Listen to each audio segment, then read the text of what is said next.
네, 오늘 함께 나눌 말씀은 시편 119편 1절과 2절 말씀을 먼저 읽고 또 165절 이달의 암송 구절을 같이 읽도록 하겠습니다. 먼저 시편 119편 1절과 2절 말씀 같이 한 목소리로 읽으십시다. 행위가 온전하여 여호와의 율법을 따라 행하는 자들은 복이 있으며 여호와의 증거들을 지키고 전심으로 여호와를 구하는 자는 복이 있도다. 아멘. 165절 말씀 이달의 암송 구절인데 같이 하겠습니다. 주의 법을 사랑하는 자에게는 큰 평안이 있으니 그들에게 장애물이 없으리이다. 아멘. 165절 한 번 더 같이 할까요? 주의 법을 사랑하는 자에게는 큰 평안이 있으니 그들에게 장애물이 없으리이다. 아멘. 우리가 건강하고 힘 있는 신앙생활을 하기 위해서 꼭 필요한 것 중에 하나가 말씀의 능력을 경험하는 것입니다. 하나님의 말씀을 묵상하고 말씀의 방식으로 살아가면서 그 말씀대로 이루어지는 것들을 체험하는 것이죠. 여러분에게 이런 은혜가 풍성하기를 주의 이름으로 축원합니다. 우리가 시편 119편 말씀, 이 말씀이 강조하는 것이 무엇입니까? 말씀을 묵상하고 사랑하고 지키고 살아갈 때 어떤 놀라운 일들이 일어나는지를 반복적으로 구체적으로 그리고 삶의 경험을 근거로 해서 노래하는 아주 소중한 시편 119편이죠. 아주 긴 시편이지만 그 핵심은 하나님의 말씀을 지키고 사랑하고 말씀대로 살아가는 자들이 누리는 복에 대해서 말씀하고 있는 것이죠. 오늘 그 서론에 해당하는 1절, 2절과 또 이달의 암송 구절로 우리가 암송하고 있는 165절을 통해서 한번 이 시간 우리에게 주시는 메시지들을 나누기를 원합니다. 모든 사람들이 복을 참 좋아하죠. 당연한 일입니다. 그런데 중요한 것은 우리가 추구하는 것이 어떤 복이냐 하는 것이죠. 세상 사람들은 복을 흔히 단순한 소유의 개념으로 이해할 때가 많습니다. 뭘 가질 때 복되다라고 생각을 하죠. 그래서 건강, 물질 이런 것들이 있는 것을 가지는 것을 복이라고 생각합니다. 여러분 그러나 조금만 깊이 생각해 봐도 그러한 생각, 그러한 복의 개념은 잘못된 것임을 알 수 있죠. 만일 그렇다면 행복은 재산순, 권세순, 지위순 이런 순서여야 할 것입니다. 그러나 실제로 우리 자신을 봐도 그렇고 우리 주변 사람들을 둘러봐도 그렇지 않다는 것을 우리는 잘 알 수 있죠. 하나님의 말씀인 성경은 복을 소유 이전에 하나님과의 올바른 관계를 정립하는 것이 복이라고 말씀합니다. 왜 그렇습니까? 왜 하나님과 올바른 관계를 정립하는 것이 복이 되겠습니까? 여러분 우리 하나님이 복을 주시는 분이시기 때문입니다. 복의 근원이시기 때문입니다. 그래서 복을 주시는 복의 근원 되신 그 하나님과의 관계가 바로 되어 있을 때 복 있는 인생이 되는 것이죠. 그래서 우리가 이 땅에서 무엇을 소유하기 위해서 발버둥 치기 전에 더 중요한 것은 무엇입니까? 하나님과 올바른 관계를 맺고 유지하며 살아가느냐. 여러분 복의 근원 되시는 우리에게 참된 복을 주시는 하나님과 관계가 바로 되어져 있으면 우리에게 정말 필요한 것은 다 따라오게 되어 있는 것입니다. 또 하나님과 올바른 관계 속에 있어야만 하나님 우리에게 소유하게 가신 것들을 제대로 잘 선용하고 사용할 수 있습니다. 그럴 때 그게 진짜 복이 되는 것이죠. 여러분, 단순히 어떤 것을 많이 소유했다고 해서 복이 되는 것 아닙니다. 어떤 사람은 많이 소유한 것이 오히려 그 인생에 불행이 될 때도 참 많습니다. 종종 다 그런 것은 아니지만 부모가 굉장히 부유한 가정 가운데 자녀들 사이에 갈등이 많이 생깁니다. 차라리 없었으면 그러지 않을 텐데. 여러분, 우리가 이 땅에 하나님 주신 것을 가지고 제대로 사용하고 참으로 복되게 살아가려면 하나님과의 관계가 잘 되어져 있어야 됩니다.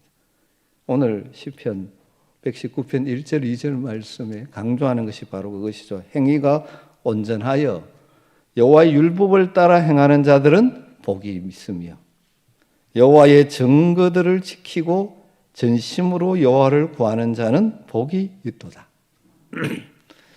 이 시편 119편을 시작하면서 복이 있다는 말을 2번 반복하고 있죠. 복이 있으며 복이 있도다. 그런데 어떤 사람이 복이 있는 사람이라고 말합니까? 여호와의 율법을 따라 행하는 자, 여호와의 증거들, 말씀이죠. 마찬가지입니다. 지키고 전심으로 여호와를 구하는 자. 다르게 한마디로 말하면 하나님의 말씀 안에 사는 자들. 왜냐하면 하나님께서 말씀을 통하여 우리를 만나주시기 때문입니다. 그래서 하나님과 올바른 관계를 맺는 것은 말씀을 통로로 해서 이루어지는 것이죠. 그래서 하나님의 말씀을 읽고 배우고 묵상하고 깨닫고 지킬 때 하나님과 올바른 관계를 맺을 수 있고, 그럴 때 우리의 인생이 참 복 있는 인생이 되는 것입니다.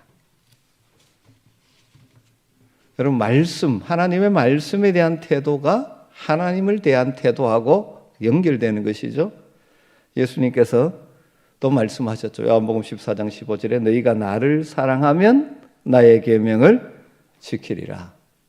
또 요한복음 14장 21절에 나의 계명을 지키는 자라야 나를 사랑하는 자니 나를 사랑하는 자는 내 아버지께 사랑을 받을 것이요 나도 그를 사랑하여 그에게 나를 나타내리라.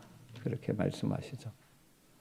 사도 요한도 요한일서 5장 3절에 하나님을 사랑하는 것은 이것이니 우리가 그의 계명들을 지키는 것이라. 오늘 시편 119편뿐만 아니라 성경 곳곳에서 말씀 안에 살아가는 자, 다르게 말씀으로 하나님과의 바른 관계 속에 살아가는 자가 복이 있다는 사실을 강조하고 있죠.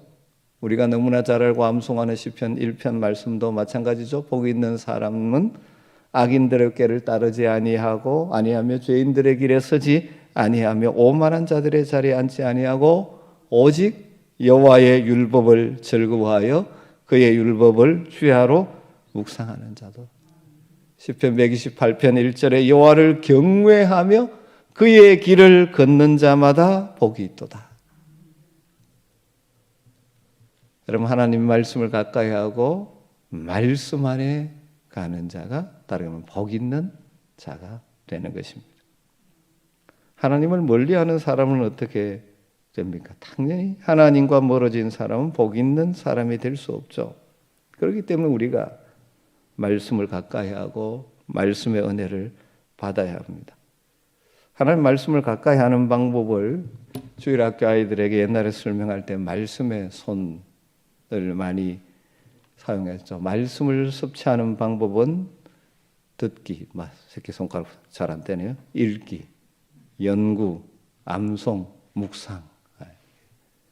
이것이 말씀을 가까이 하고 말씀을 섭취하는 방법이죠. 다 중요합니다. 그런데 어떤 의미에서 이 모든 것의 마지막은 묵상하는 것입니다. 말씀 듣고도 그 말씀을 묵상, 되새김질 하는 것이죠.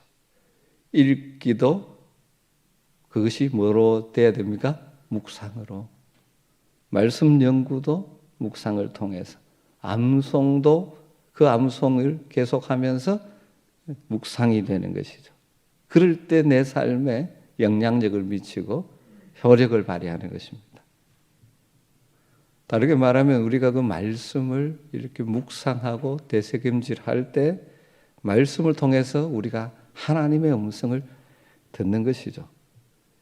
그래서 폴 트루니에가 묵상을 이렇게 정의했습니다. 묵상은 하나님의 음성을 기다리는 것이다.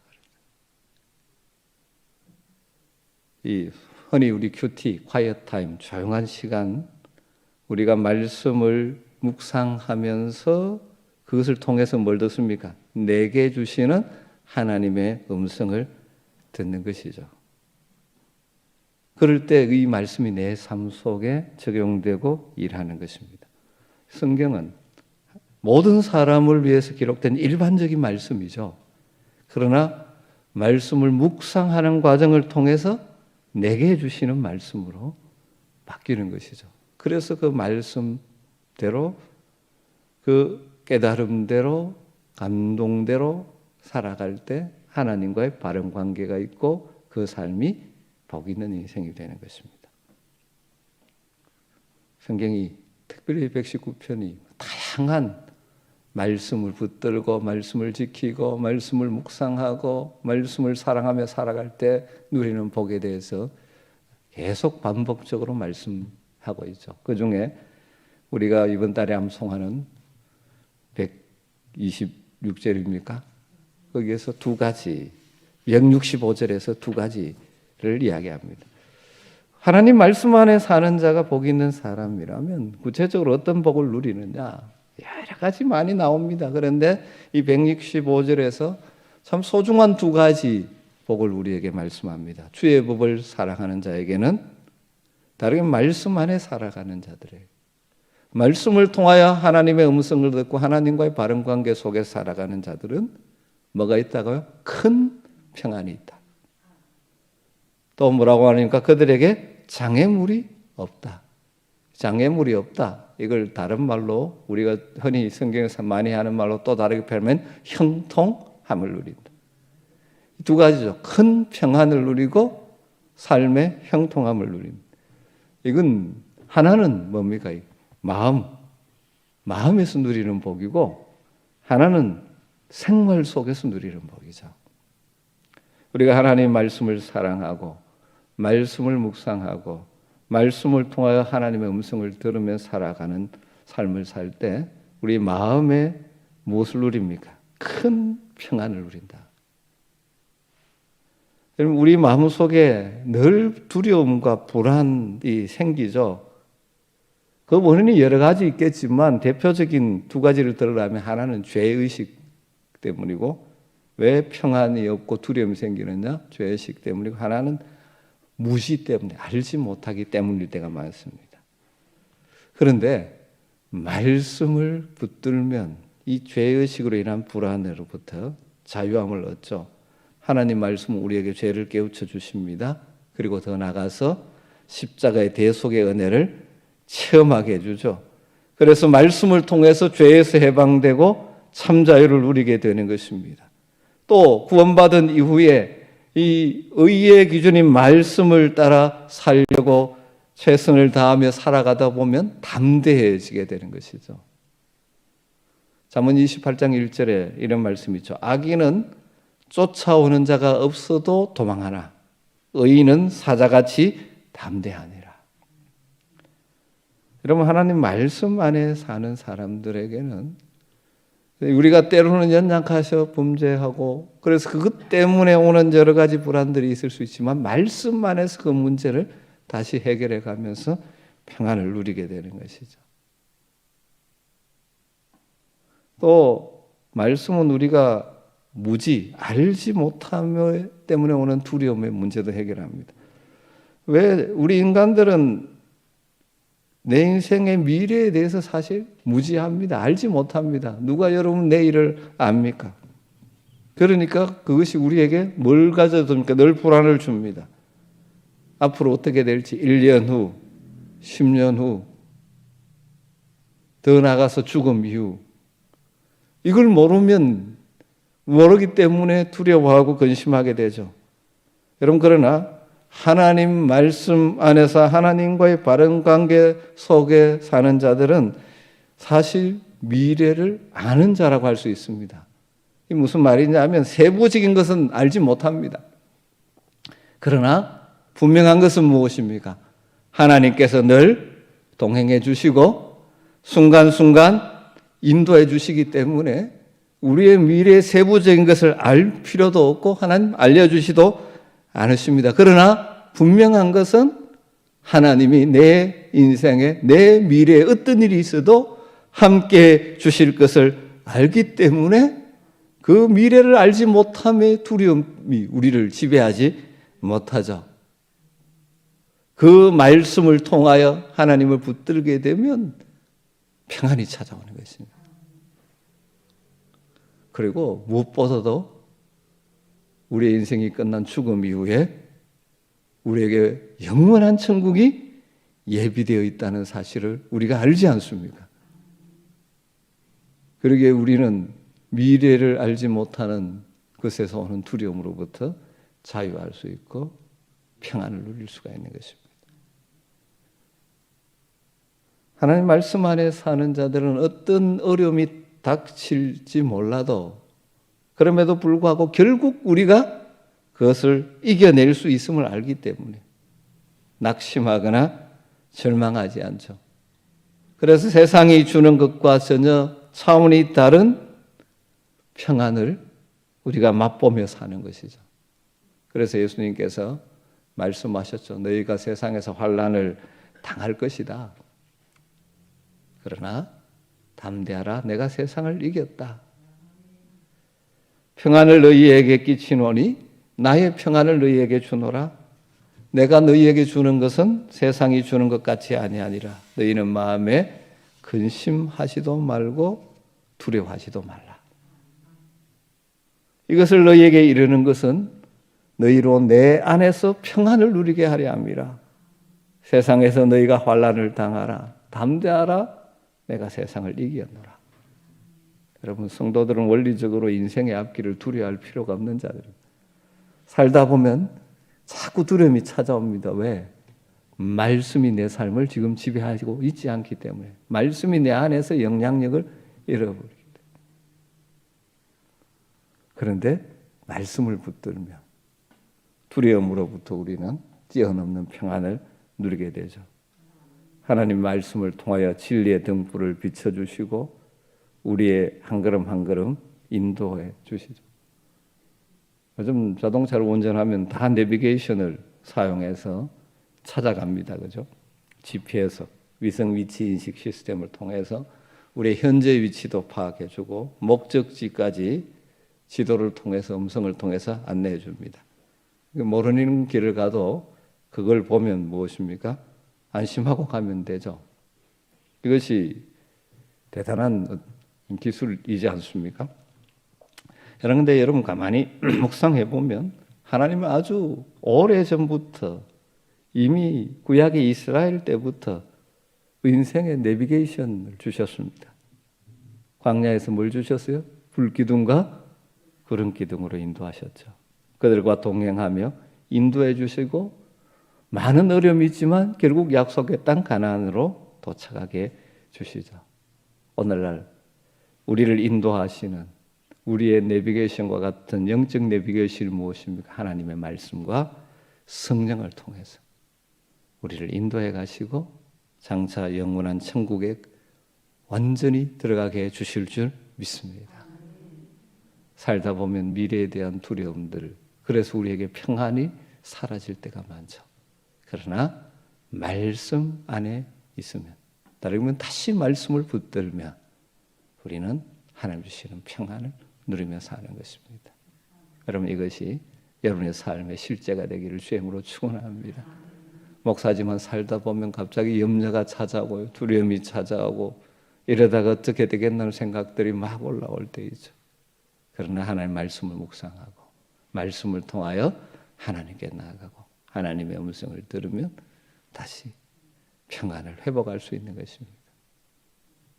여러분, 그런 자들이 진짜 복 있는 인생을 사는 것이지 않습니까? 말씀 안에 사는 자들이 누리는 두 번째 복이 무엇입니까? 생활 속에서 장애물이 없다. 형통하다. 장애물이 없다는 것이 어려움이 전혀 없다는 것이 아니죠. 성경에 보면 담을 뛰어넘는다. 이렇게 하시는.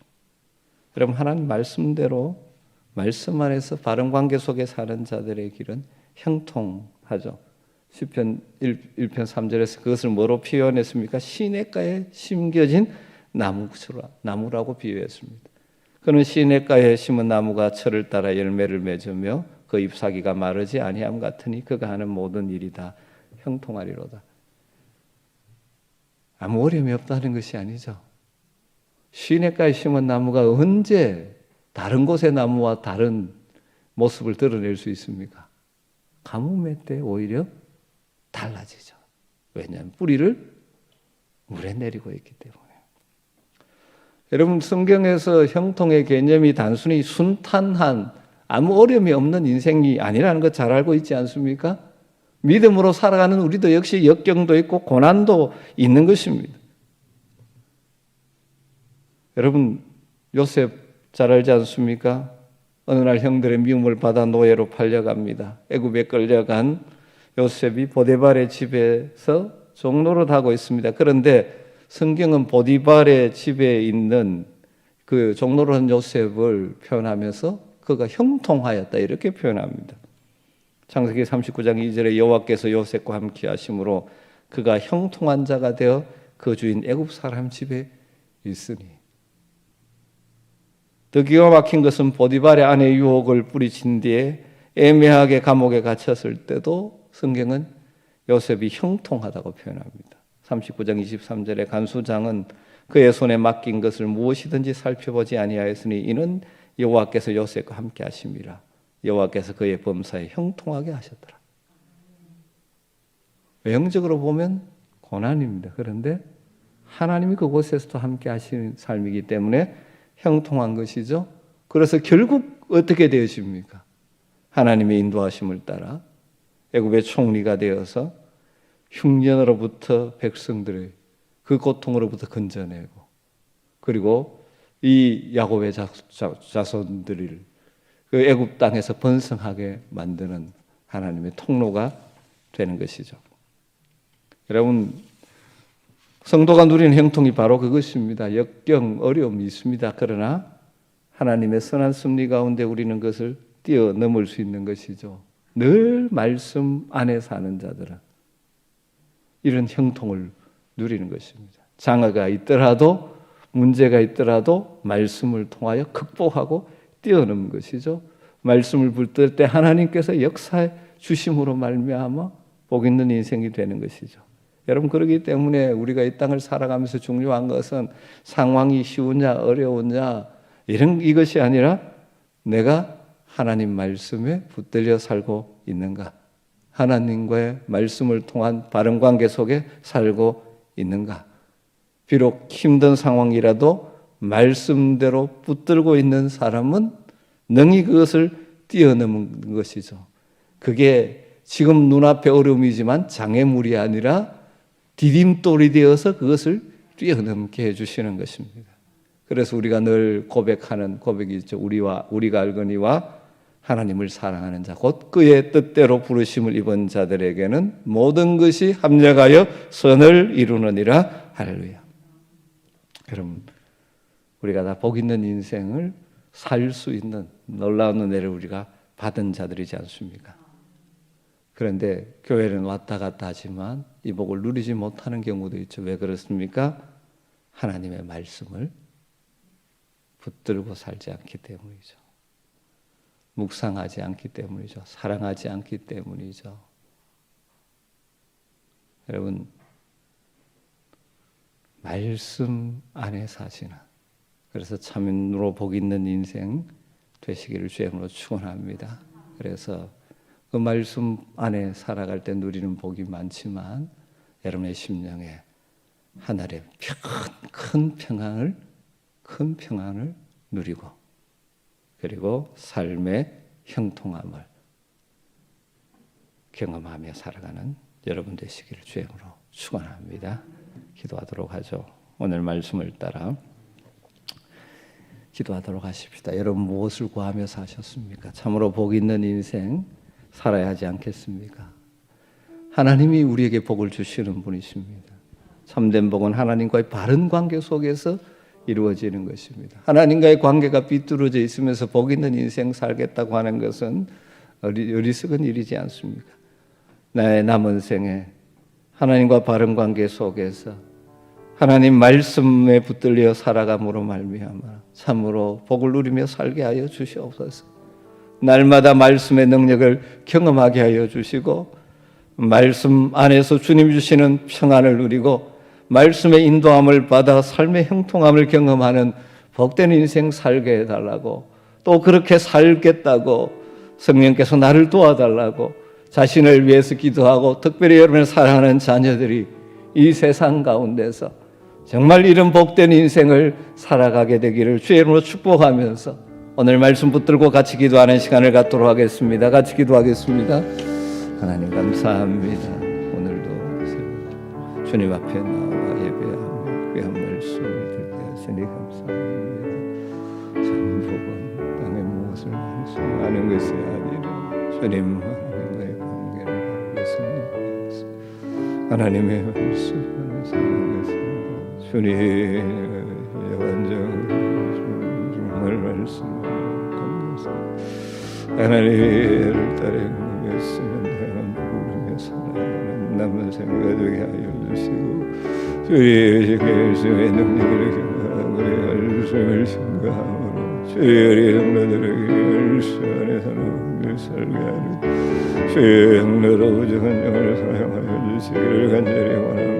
주의 성도들이 하나님의 말씀을 전하게 하시고 알세의 묵상으로 하나님의 주의를 네가 누려오는 주의 말씀을 들고 하나님을 바라보고 하나님의 참된 평안을 누려 살게 하여 주시옵소서. 아버지 하나님의 하나님을 주의 우리를 구해주시며 우리의 행복하게 하실 것을 믿습니다. 주의 은혜를 가지고 살게 하여 주시옵소서. 아버지 하나님 현재 주님 여러 가지 어려움 속에 살아가는 자들이 있습니다. 주의 가지고 하나님 도와주시기를 간절히 원합니다. 사랑하는